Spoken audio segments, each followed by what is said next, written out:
Assalamualaikum warahmatullahi wabarakatuh. Kali ini kita akan membahas tentang studi kasus permasalahan kognitif dan bahasa AUD dari mata kuliah Strategi Perkembangan Bahasa dan Kognitif AUD, dosen pembimbing DRA Nenden Sundari MPD, oleh Siti Amalia Insani dari kelas 2A PG PAUD Universitas Pendidikan Indonesia.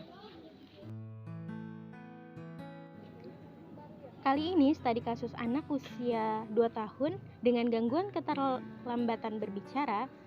Berdasarkan hasil penelitian di lapangan yang telah saya lakukan, subjek yang berinisial Y berusia 2 tahun 4 bulan menunjukkan adanya ciri-ciri gangguan anak dalam berbicara, seperti tidak banyaknya berbicara atau cenderung pendiam, belum mampu berbicara dengan lancar, kurangnya penguasaan kosakata, pengucapan kata yang masih keliru, pengungkapan kalimat yang tidak jelas, dan ia juga masih belum mengerti kalimat perintah, kalimat tanya, dan sebagainya, sehingga mengganggu ia dalam merespon pertanyaan-pertanyaan ataupun sebuah ajakan dari saya. Saat saya bersenandung bersama, ia hanya mengikuti alunannya dan mengucapkan beberapa kata saja. Jika dilihat dari fisiknya, ia ini selalu digendong oleh orang tuanya sehingga kakinya belum menapak dengan baik di usianya yang seharusnya sudah mulai berlari. Dan seharusnya di usia 2 tahun, anak sudah mampu berbicara jelas, tepat, dan lugas. Begitu juga sebaliknya. Jika pada usia tersebut anak belum mendapatkannya, maka anak tersebut mengalami keterlambatan dalam berbicara. Dari kasus tersebut, mari kita bahas apa itu sih gangguan perkembangan bahasa. Tentu gangguan perkembangan bahasa ialah ketidakmampuan atau keterbatasan dalam menggunakan simbol linguistik untuk berkomunikasi secara verbal, atau keterlambatan kemampuan perkembangan bicara dan bahasa sesuai dengan kelompok umur, jenis kelamin, adat istiadat, dan kecerdasannya.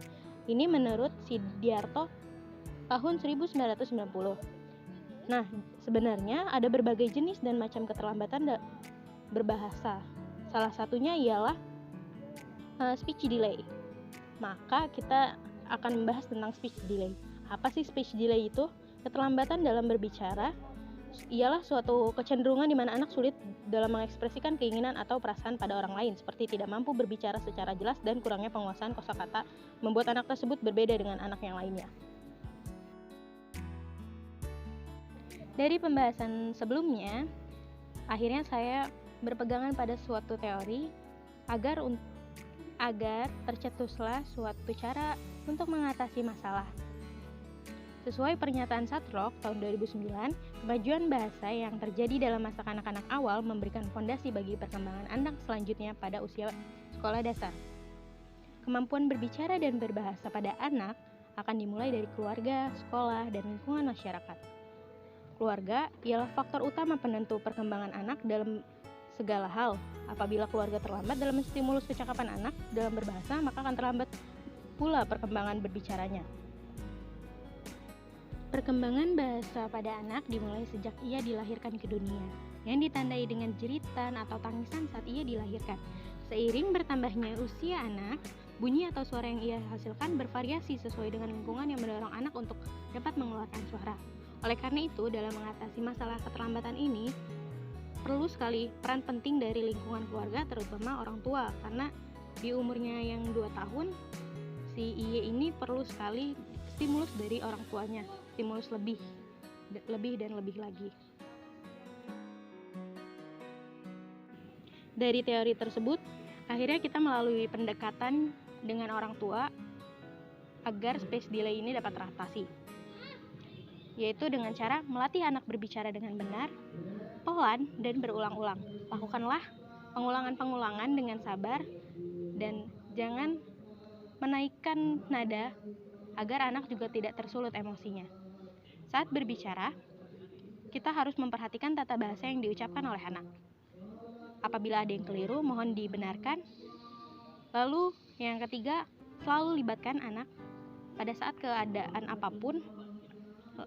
Latihlah ia berkomunikasi dan berbicara antar sesama, antar orang tua, dengan anaknya, dan lain-lainnya, agar anak ini dapat diperbaiki setiap pengucapan anak yang masih keliru. Jadi kalau ada kata-kata yang masih salah bisa dibenarkan agar pembenaran katanya lebih banyak dan itu menjadi pengalaman berbahasa anak. Selanjutnya ada penggunaan media teknologi atau alat pendukung lainnya yang mendukung pemeliharaan kata anak. Di sini orang tua bisa bercerita langsung dengan anak menggunakan boneka, dengan storytelling menggunakan kaos kaki. Jadi, halo adik, seperti itu. Halo kakak, bagaimana hari ini? Dan seterusnya. Ajaklah anak berbicara dan berilah anak untuk waktu yang banyak. Jadi orang tua harus memberikan waktu yang lebih untuk anak-anak dengan cara berbicara langsung. Nah, itu saja yang dapat saya sampaikan. Kurang lebihnya mohon maaf. Wabillahi taufiq wal hidayah. Wassalamualaikum warahmatullahi wabarakatuh.